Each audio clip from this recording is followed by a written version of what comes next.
મીઠાપુર ગામના સરપંચ તરીકે હાલ મીઠાપુર ફરજ બજાવું છું.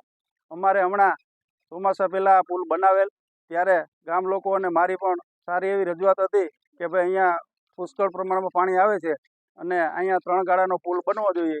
એ ન બનતા અમે હમણાં ગત 20 તારીખે જે વરસાદ પડ્યો ત્યારે આજુબાજુ વિસ્તારને અને ખેડૂતોને ખૂબ જ મુશ્કેલીનો સામનો કરવો પડ્યો અને હાલ અત્યારે આ પુલનું કામ અધૂરું હોવા છતાં પણ ડાયવર્ઝનની કોઈ વ્યવસ્થા નથી કરેલ.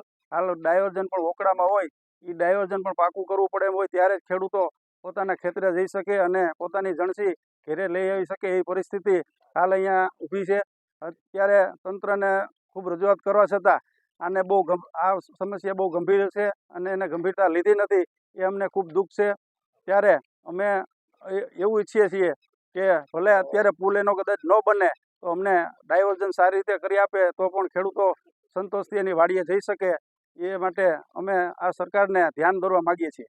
મારું નામ સાવરિયા સંજયભાઈ, અહીંના સ્થાનિક રહેવાસી. હવે જે અત્યારે જે પુલ બન્યો છે જેની ડિઝાઇન તૈયાર થઈને આવી અને એક ગાડાની આવી, ખરેખર આ એક સામાન્ય વોપરું નથી, એ મોટી નદી છે. હવે અહીંયા એક ગાડાના પુલ આવ્યું, હવે એમાં પાણીનો અવર જવર થઈ શકે એમ નથી, જઈ શકે નથી. હવે સામે કાંઠે દલિતોના મકાન છે, પશુપાલકોના મકાન છે, એ લોકોને ચોમાસા દરમિયાન આવવા જવાની તકલીફ થાય. પછી આજુબાજુનો અમારો વિસ્તાર છે, એ વિસ્તારમાં આ ચોમાસાના હિસાબે જે આ ડેમ બન્યો, આ પુલ બન્યું, પુલ તો ન કહી શકીએ પણ ડેમ જ કહી શકીએ કે ડેમના હિસાબે જે પાણીનો ભરાવો થયો એ ભરાવાના હિસાબે બધાના આજુબાજુના વિસ્તારોના ઘરોમાં બધાના પાણી ઘૂસી ગયા હતા.